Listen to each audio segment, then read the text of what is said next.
There comes a moment in every relationship, romantic, familial, or friendships, where distance suddenly appears. Not a physical distance, but a spiritual one. A silence, a pulling away, a wall that was never there before. And when this happens, most people make one devastating assumption. They don't care. But I want you to burn this into your heart. The avoidant is not keeping distance because they don't want you. They're keeping distance because they're terrified of hurting you again. People don't withdraw because they don't feel.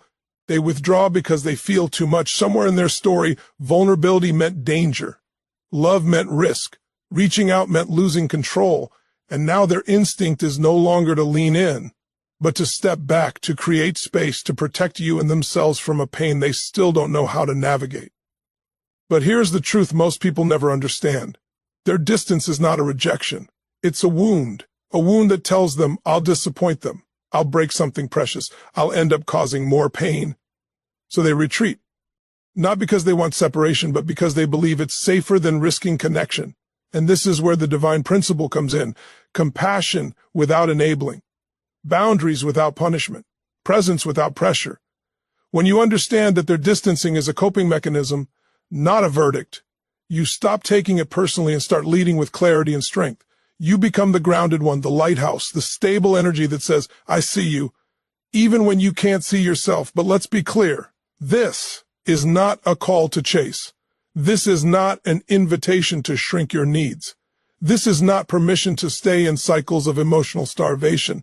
This is a call to rise, to speak your truth with love, to hold space without losing yourself. Because transformation doesn't happen when you force someone to open up. Transformation happens when you show them that safety can exist within connection. When both people commit to honesty, when both people embrace vulnerability, when both people stop running from each other and from themselves. So if someone avoidant has taken a step back from you, breathe. Do not mirror their fear. Do not collapse into their absence. Stand firm in your worth. Lead with strength and compassion. Honor your boundaries and your heart.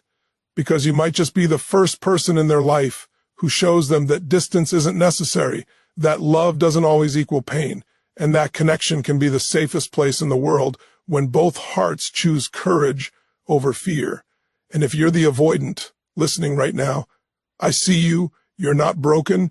You're not unlovable. You're not incapable. You're simply protecting a heart that has survived much more than you ever give yourself credit for. But it's time to rewrite the story, to step toward healing instead of away from it, to realize that your presence doesn't harm. Your presence heals. This is your moment, your turning point. Your invitation to rise, to reconnect, and to love with the courage that's been waiting inside you all along. Because deep down, connection is what you've always wanted, and now it's finally safe to want it again.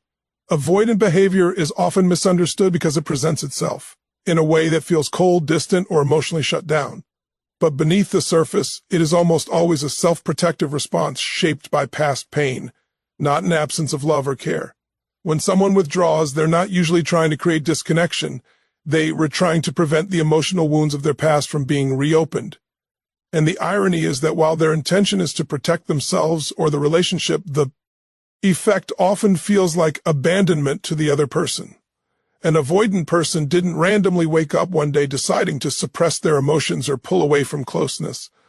These patterns are usually learned in childhood, during early relationships, or from painful experiences where vulnerability led to hurt, betrayal, or rejection. At some point, they internalized the belief that closeness equals danger, that being fully seen leads to disappointment, and that emotional dependency is unsafe.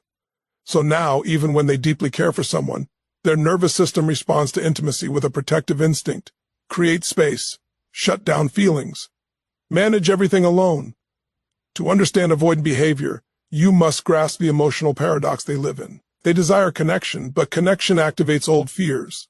They want to be close, but closeness feels like a setup for loss. They care deeply, but caring brings a sense of pressure they don't know how to navigate. So they step back, not because the connection means nothing, but because it means too much. Their internal world becomes a conflict between longing and fear, love and self-protection. When avoidant individuals pull away, they are often trying to prevent hurting the other person. They fear they won't be able to meet emotional expectations or maintain the level of closeness required. They worry they'll fail the relationship, disappoint their partner, or trigger conflict they feel ill-equipped to handle. Distance becomes their solution, even though it's not what they truly want, it's what feels safest. They shrink themselves not to reject others, but to avoid causing pain they believe they can't properly manage. What often goes unseen is the emotional exhaustion avoidant individuals carry. Their detachment isn't emotional emptiness, it's emotional overload. They're not indifferent, they're overwhelmed. Problems, conversa. Shians, or emotional needs that feel normal to others, may feel amplified for them, stirring anxiety or feelings of inadequacy. So when they retreat, they're often trying to regulate their internal chaos, not punish the person they care about. This is why avoidant behavior is rooted in self-preservation rather than malice. Their instinct is to protect their own heart from being hurt again and protect the other person from the damage they fear. Might come from their perceived flaws, limitations, or imperfections. Their distance becomes a misguided act of love, a silent attempt at caretaking that often goes unrecognized and misinterpreted. Understanding this doesn't excuse unhealthy dynamics or minimize the pain caused by withdrawal, but it does create compassion. It reveals that avoidant individuals aren't the villains in the story, they are people shaped by wounds they haven't yet learned to heal. They're operating from outdated survival mechanisms that once kept them safe but now keep them disconnected. Recognizing that avoidant behavior stems from past pain opens the door to a new kind of dialogue, one that's patient, grounded, and empathetic. It shifts the narrative from they don't care to they're scared, overwhelmed, or unsure how to show they care. It reframes distance as communication of fear, not rejection. And most importantly, it highlights that with awareness, emotional safety, and mutual willingness to grow, avoidant individuals can unlearn old patterns and rewrite their relational story. Distance for the avoidant is rarely about disinterest. It is far more often a reflex born from a deep desire to prevent further hurt, both to you and to themselves. When an avoidant person pulls back, it's not because they're indifferent or cold, it's because their internal alarm system has gone off, signaling that closeness may lead to emotional damage they don't feel equipped to handle. They create space as a form of protection, not punishment, and their withdrawal is frequently an attempt to keep the relationship from spiraling into pain. Yet ironically, this very act of protection can create the very hurt they're trying so hard to avoid. Avoidant individuals typically carry emotional scars from past experiences. Moments when vulnerability was misused, trust was broken, or openness led to rejection. Over time, their nervous system learned a powerful lesson. When emotions become intense or relationships get too close, pulling away feels like the safest choice. They believe that stepping back helps prevent conflict, disappointment, or emotional overwhelm. They think they are minimizing potential harm. In their mind, distance becomes an act of care, even though it's often misread by the other person as a lack of concern or commitment to understand this fully. It's crucial to recognize the emotional logic behind their behavior. When an avoidant person senses emotional tension, whether it's a difficult conversation, an unmet expectation, or a moment of vulnerability, they experience an internal threat response. Not all threats are physical. Emotional threats can feel just as real. Their instinct isn't to fight or engage. Their instinct is to retreat. But this retreat is not the retreat of someone who doesn't value you. It's the retreat of someone terrified of doing the wrong thing, saying the wrong thing, or causing pain they don't know how to fix. Often, avoidant individuals carry a deep fear that they are inadequate in relationships. They worry they will disappoint you by not being emotionally expressive enough. They fear they won't meet your needs or that they'll become the source of your pain. This belief creates a powerful internal pressure, and instead of pushing forward into the discomfort, they pull away in hopes of preserving the relationship from damage they believe they might cause if they stay too close. Distance becomes their misguided version of responsibility. This protective instinct is also tied to the way they process emotions. Avoidant individuals often struggle with emotional regulation, meaning intense feelings, both positive and negative, can feel overwhelming. When emotions rise, the avoidant person may feel swallowed by expectation, intensity, or vulnerability. So they pull back to regain equilibrium. They retreat not to avoid love, but to avoid the chaos they fear might erupt if they stay engaged while overwhelmed. What many people don't see is the silent internal conflict happening within the avoidant. They often want connection just as much as anyone else, but connection demands openness, and openness triggers all their protective programming. They're torn between the desire to be close and the fear that closeness will lead to harm. So their solution, flawed as it may be, is to create space. In their mind, distance reduces tension, it softens emotion, it prevents escalation, it allows them to breathe. But they don't realize that while it may soothe them, it can wound the person who cares about them. Understanding this truth doesn't mean tolerating emotional distance without communication, but it does allow you to see the heart behind the behavior. It reveals that their withdrawal is not a weapon, it's a shield. They believe they are keeping both of you safe. They believe they are limiting the damage. And while this behavior isn't healthy or sustainable, the intention behind it is often rooted in care, not avoidance of responsibility. Recognizing that their distancing is meant to protect can change the emotional landscape of the relationship. It allows you to approach them not with blame, but with clarity and boundaries. It invites a new kind of dialogue, one where both people can express their needs without shame, without assumptions, and without treating distance as the enemy. When both sides understand the purpose behind the avoidance retreat, healing becomes possible. Connection becomes a choice rather than a threat. And slowly, the avoidant learns that closeness doesn't have to cause harm. It can, with the right support, become the safest place they've ever known. Behind the walls an avoidant person builds is a depth of fear that most people never see or understand. Their behavior might look detached, aloof, or uninterested, but internally they are constantly negotiating with themselves, fighting against the fear of rejection, the fear of failing the people they care about, and the fear of being too much or not enough. These fears aren't mild discomforts.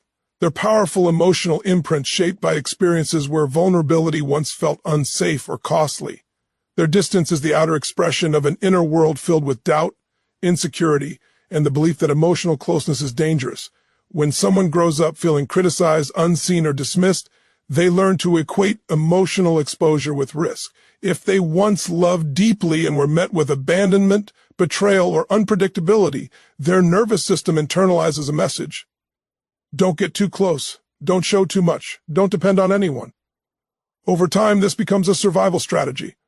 They build emotional armor not because they don't feel, but because they feel intensely and have no safe framework for managing or expressing those emotions. The wall isn't made of coldness or indifference. It's made of fear woven into self-preservation. To the avoidant, closeness doesn't just mean connection. It means potential rejection. It means letting someone see their imperfections, their wounds, their insecurities. It means risking the possibility that once someone truly knows them, they may leave. This fear can be overwhelming. They often ask themselves, what if I'm not good enough? What if I fail them? What if my emotions are too much? What if I lose myself? These questions don't come from ego. They come from old, unhealed pain. Many avoidant individuals fear they will disappoint the person they care for. They worry they'll fall short emotionally, fail to meet expectations, or be unable to show affection in ways that feel natural to others. So instead of facing the possibility of disappointing someone they value, they create distance as a way to avoid triggering that fear. They retreat before they can be rejected. They withdraw before they can be evaluated. They push away before their perceived inadequacy can be exposed. Another common fear they carry is the fear of emotional overload. They often struggle to manage intense feelings, both their own and those of others. If someone expresses emotional needs, the avoidant might misinterpret it as pressure or demand, triggering the fear that they will be unable to respond appropriately. These moments feel like they're being asked to speak a language they never learned. So they step back, not because they want separation, but because they believe they cannot deliver what the moment requires. Their flight response is a silent plea for emotional space, not emotional abandonment. There is also the fear of being too much, too emotional, too needy, too flawed. Avoidants often hold themselves to harsh internal standards. They believe that if someone gets too close, the other person will eventually see something they won't accept. They fear intimacy because intimacy means being fully seen, and being fully seen feels like an invitation for someone to confirm their deepest insecurity that they are not enough. By keeping a distance, they maintain control over how much of themselves is revealed, and hat control feels like safety. These fears are rarely spoken aloud. They don't say, I'm scared you'll leave, or I'm scared I'll disappoint you, or I'm scared you'll see something in me and change your mind. Instead, they communicate through withdrawal. Their silence is the language of fear. Their distance is the way they try to stay safe.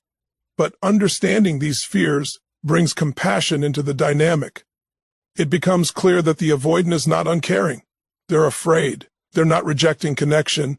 They're protecting themselves from what connection has meant in the past. When you understand the fears beneath their behavior, the story changes. You stop seeing their distance as a lack of emotion and start seeing it as a shield. A shield that once kept them safe but now keeps them from the connection they quietly long for. And with patience, safety, and honest communication, those fears can soften. The walls can lower. The heart can open, not because pressure forced it, but because understanding made it feel safe enough to try. Their silence often looks like emotional indifference, but for the avoidant, silence is rarely a sign of not caring. It's a sign of emotional overload. When they go quiet, it isn't because they feel nothing, it's because they feel too much and don't know how to articulate or process what's happening inside. They shut down not to punish the other person, but to protect themselves from being swept away by emotions that feel overwhelming, unfamiliar, or unsafe. Silence becomes their refuge, the only place where they feel they can breathe and regain a sense of control. Avoidant individuals frequently struggle with emotional regulation. When feelings become intense, whether love, fear, conflict, sadness, or vulnerability, they don't have a clear internal roadmap for how to navigate those states. Instead of leaning into conversation or connection, they retreat inward. They try to manage everything privately, believing that involving someone else will make things worse or lead to confrontation. Their quietness is not a void, it's a storm. And inside that storm, they're sorting through anxiety, fear, confusion, and the pressure to get it right. What many people misunderstand is that emotional overwhelm doesn't always come from negative experiences. For the avoidant, even positive emotions, like deep affection, excitement about the relationship, or feeling truly seen, can trigger the same sense of internal overload. Intimacy, in any form, asks them to be open, vulnerable, and present. Those are the very states their nervous system has learned to fear. So when closeness increases, their instinct may be to pull away or go silent, not because they don't treasure what's happening, but because the experience is so emotionally charged that they lose access to the part of themselves that knows how to stay connected. Their silence often masks a deep internal conflict. On one hand, they crave connection. On the other hand, connection demands emotional exposure, something their early conditioning told them was unsafe. So when they feel overwhelmed, instead of reaching out for reassurance, they shrink inward. They attempt to regulate alone, because historically, relying on someone else didn't bring comfort. It brought disappointment or pain. Silence becomes their coping mechanism, a way to avoid saying something they'll regret or expressing feelings they fear will be misunderstood. Another layer of their silence is the fear of escalation. Many avoidant individuals grew up in environments where emotional expression led to chaos, rejection, or punishment. When someone brings up concerns, emotions, or needs, the avoidant person may interpret it as an impending conflict, even if it's simply a healthy conversation. They go quiet because they worry that responding will ignite something bigger. They think silence will keep the peace. They believe withdrawing emotionally will prevent harm. The stillness they create feels like control, even though it leaves the other person feeling disconnected. What's important to understand is that silence is their attempt at emotional self-management. They're trying to process, to decompress, to soothe themselves. This internal processing mode is not inherently wrong, it's simply incomplete. It lacks communication, reassurance, and openness. It leaves too much room for misinterpretation. The other person feels abandoned, while the avoidant believes they're doing the responsible thing by not engaging while overwhelmed. Their silence also hides fear. Fear of saying the wrong thing, of not being enough, of being judged for their inner world. Vulnerability requires words, presence, emotional availability. And for those who have been hurt, misunderstood, or dismissed in the past, speaking honestly can feel impossible. So they choose silence, believing that withholding is safer than expressing. They don't realize that withholding creates more distance, more confusion, and more pain. When you recognize that silence is often emotional overwhelm rather than emotional emptiness, the dynamic shifts. You see that the avoidant is not shutting you out because they don't care. They're shutting down because they're flooded with emotion and lack the tools to navigate it openly. Their quiet moments are battles within themselves, a battle between their desire for closeness and their fear of vulnerability. With patience, trust, and gentle communication, avoidant individuals can learn to replace silence with small expressions of truth. They can learn that sharing doesn't have to lead to conflict.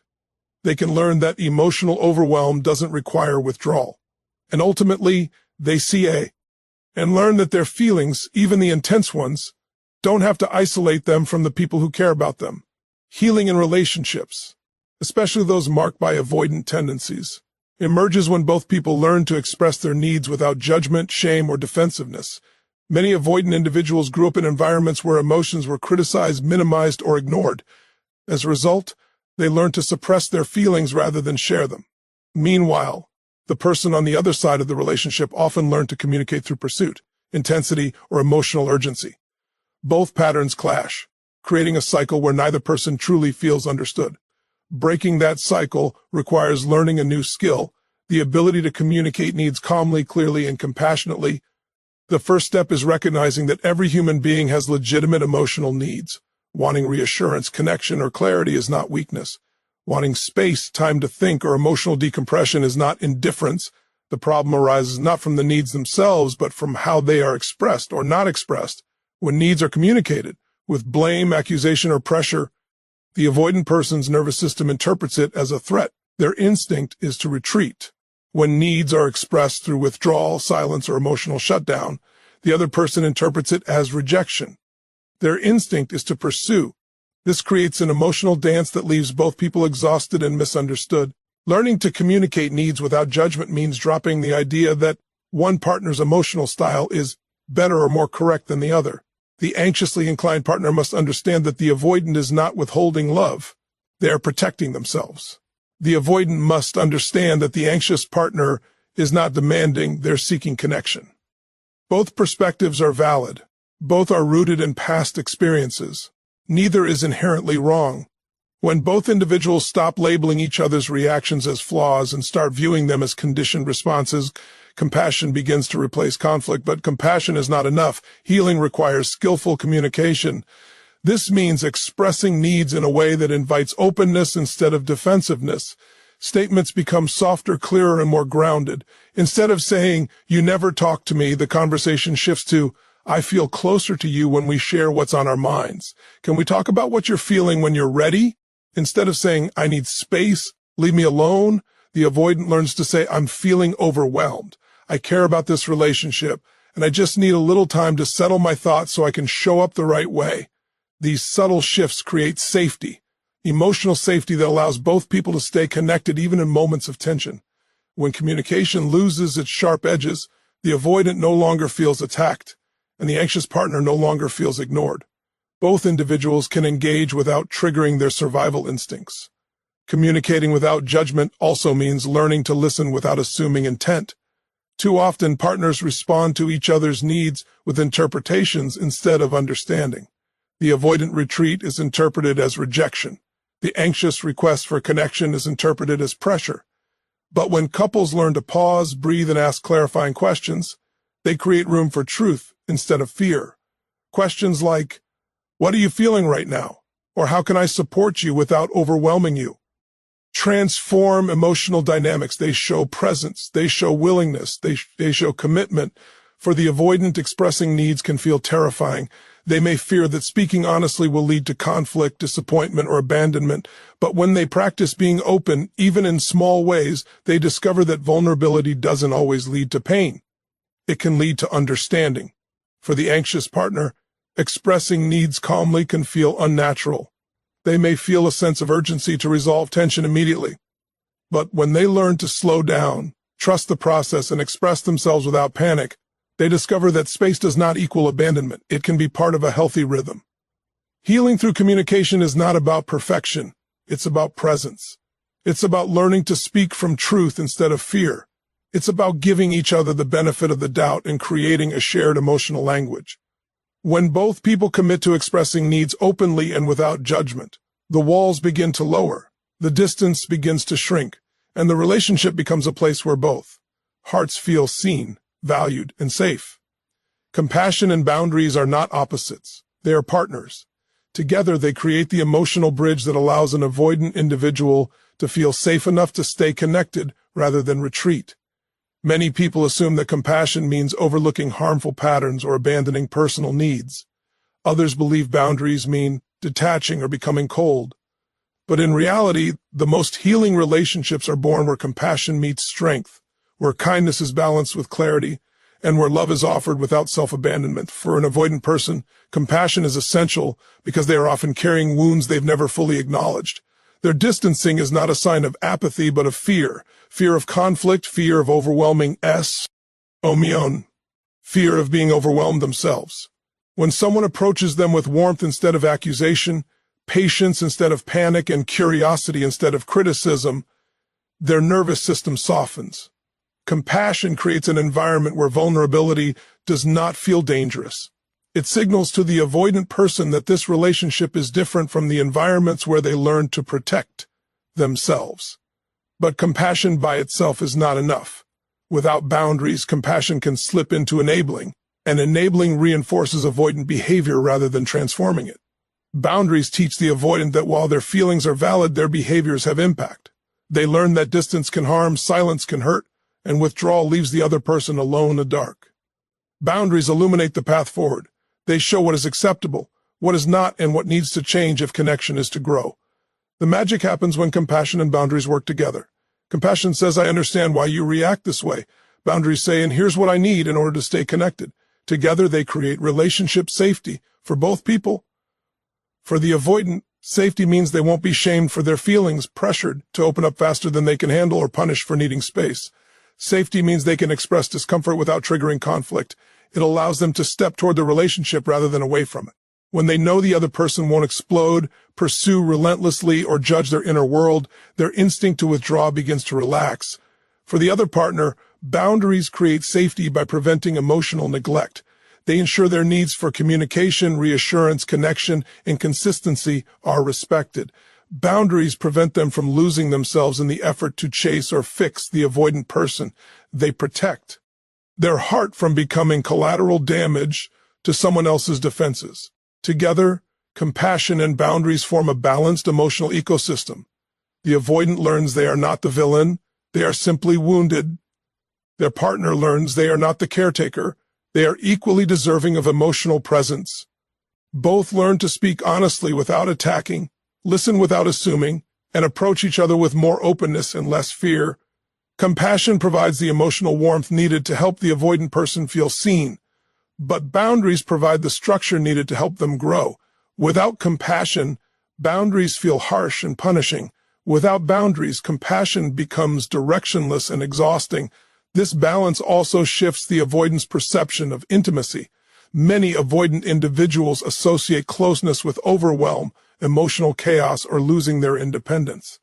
But when the relationship honors their need for space while still maintaining connection, they begin to experience intimacy differently. It starts to feel spacious, not suffocating, grounding, not threatening. They slowly learn that closeness doesn't mean drowning in someone else's emotions. It can mean partnership. It can mean respect. It can mean freedom. On the other side, the partner who craves closeness begins to feel empowered rather than dependent. They don't have to beg for connection or suppress their own needs to keep the peace. Boundaries help them reclaim their sense of voice, dignity, and emotional worth. And compassion helps them understand that the avoidance retreat is not a personal attack. Ultimately, compassion opens the door, and boundaries keep the path clear. Together, they create a relationship dynamic where both individuals feel valued, not in spite of their differences, but because of the way they navigate them. When compassion and boundaries coexist, the avoidant feel safe enough to stay connected, and the relationship becomes a place where both hearts can breathe, grow, and heal. Together, transformation in a relationship begins the moment assumptions are released and emotional truth is allowed to take its place. So much conflict, misunderstanding, and distance in relationships, especially those involving avoidant tendencies, comes from stories each partner creates in their mind. When someone pulls away, the other person often assumes rejection. When someone asks for closeness, the avoidant assumes pressure or impending conflict. These assumptions act like filters that distort reality, causing both people to react to fears and interpretations rather than to what is actually happening. True transformation occurs when both individuals learn to pause, question their narratives, and step into the deeper emotional truth beneath the surface. Avoidant behavior, in particular, tends to trigger assumptions. If they become quiet, their partner may assume they've stopped caring. If they ask for space, it may be interpreted as them losing interest. If they struggle to express emotions, it may look like detachment. But the truth is often entirely different. The avoidant may be overwhelmed, afraid of conflict, terrified of vulnerability, or unsure how to maintain the closeness they deeply desire. When the partner steps back from assumptions and becomes curious about the truth, the dynamic shifts from reactivity to understanding. The avoidant also carries their own set of assumptions. When someone expresses a need, they may assume it means failure on their part. When emotions rise, they assume conflict is inevitable. When closeness deepens, they assume they will eventually be rejected or judged. These assumptions were formed in environments where emotional safety was not guaranteed. They are not logical predictions. They are survival-based expect. Transformation happens when the avoidant learns to challenge these internal narratives and recognize that not every expression of emotion is a threat. Not every request is criticism. Not every moment of closeness leads to harm. Stepping into emotional truth requires slowing down enough to ask the most important question: what is really happening inside of me right now? This question dissolves the illusions created by fear. It shines light on the fact that much of the relational pain comes not from the other person's actions, but from the meaning assigned to those actions. When someone can say, "I feel scared," instead of acting on that fear through withdrawal or pursuit, space opens for connection. When both partners can articulate what's real instead of reacting to assumptions, they create an atmosphere where healing becomes possible. Emotional truth also demands vulnerability, a willingness to expose the deeper layers of one's experience rather than hiding behind defenses or behaviors. For the avoidant, this means admitting when they feel overwhelmed, confused, or afraid of disappointing someone. For the other partner, it means expressing needs without blaming or assuming the worst. Vulnerability bridges the gap created by assumptions, and it allows both people to meet each other with clarity rather than fear. Transformation is not just about understanding each other, it is about understanding oneself. Many avoidant individuals have never explored the truth behind their reactions. They don't realize that their withdrawal is driven by old wounds, not present reality. They don't recognize that their instinct to shut down comes from a belief that emotions equal danger. When they begin to explore these truths, their behavior becomes conscious rather than automatic. They gain the power to choose connection instead of retreat. Likewise, the partner who seeks closeness often learns that their urgency comes from a fear of abandonment rather than a real threat. When they discover this, they can communicate from a place of grounded truth instead of anxiety. They become more centered, less reactive, and more capable of holding compassion for themselves in the relationship. Releasing assumptions and stepping into emotional truth creates a space where both partners feel seen and understood. It allows each person to show up authentically rather than defensively. It transforms the relationship from a battleground of misinterpretations into a sanctuary of clarity, honesty, and deeper connection. When emotional truth becomes the foundation, fear begins to loosen its grip. Misunderstandings dissolve, old patterns soften, and the relationship becomes fertile ground for growth, healing, and lasting transformation, not because either person is perfect, but because both have committed to seeing and embracing the truth beneath the surface. Growth in a relationship, especially when avoidant patterns are involved, demands a level of courage that many people underestimate. It's not just the courage to love, but the courage to stay open when everything inside you wants to shut down, to communicate when silence feels safer, and to lean into connection even when your history has taught you that closeness can lead to pain. Courage becomes the fuel that moves the relationship from survival mode into a space where both hearts can expand instead of contract. And what makes this courage transformative is that it must come from both sides, not just one. For the avoidant individual, courage means facing the emotional terrain they've spent a lifetime avoiding.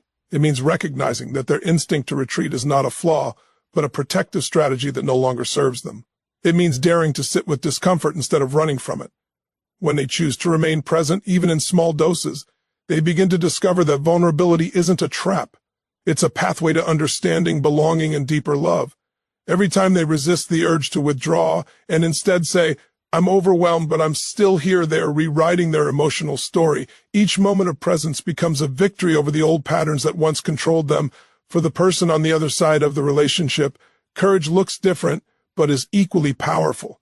It's the courage to express needs without guilt or fear, the courage to stand in your truth without shrinking to keep the peace, the courage to set boundaries that protect your heart while still offering space for connection. Many partners in avoidant dynamics carry a fear of being too much, too emotional, or too needy. Courage invites them to stop apologizing for their feelings and instead honor their emotional reality. It empowers them to stop chasing the avoidant and instead hold steady, grounded, and open, knowing that real connection cannot be forced, only invited. Courage in relationships is not loud or dramatic. It's often quiet, steady, and deeply intentional. It shows up when someone chooses honesty over self-protection, even when their voice shakes. It shows up when they say, "Here's what I'm feeling," instead of acting out through withdrawal or pursuit. It shows up when they decide to try again, to communicate, to listen, to understand, to stay present, despite past disappointments or fears. One of the greatest acts of courage is allowing yourself to be seen. For avoidant individuals, being seen feels dangerous because visibility once led to criticism, rejection, or emotional chaos. So allowing someone close requires them to break old emotional contracts and trust that this time can be different. That trust isn't built in a single moment. It is constructed through many small choices to open up a little more today than yesterday. Each small step becomes a profound act of bravery. For the partner who seeks closeness, courage often requires embracing patience and resisting the impulse to force emotional breakthroughs. It means learning to wait without panicking, to love without clinging, and to communicate without demanding. Courage asks them to trust the process instead of trying to control it. It also invites them to stay grounded in their worth, knowing that standing strong in their needs doesn't make them too much. It makes them authentic. Ultimately, courage is the bridge between fear and transformation. Without it, relationships become stuck in cycles of withdrawal, pursuit, misunderstanding, and emotional exhaustion. With courage, even the most challenging dynamics can shift, because courage creates momentum. It pushes both partners beyond their comfort zones into the realm of growth. It allows each person to explore new emotional experiences with openness rather than fear. Growth requires courage because love requires courage. Love is not passive. It's not simply felt. It is chosen. It is practiced. It is reinforced through every courageous decision to stay open, even when the easier path is shutting down or pulling away. When both partners choose to be courageous, the relationship becomes a place where transformation is not only possible, but inevitable. The avoidant learns intimacy is survivable and even fulfilling. The other partner learns their emotional needs are not burdens, but invitations to deeper connection. And together, both individuals evolve into versions of themselves that are stronger, more grounded, and more capable of giving and receiving love. Courage is the key that unlocks growth. And when both hearts choose it, even fear cannot keep them apart. Thank you for sharing this journey of insight and growth with me. It's been an honor to support your transformation. Goodbye for now, and may clarity, strength, and love continue to guide your path forward.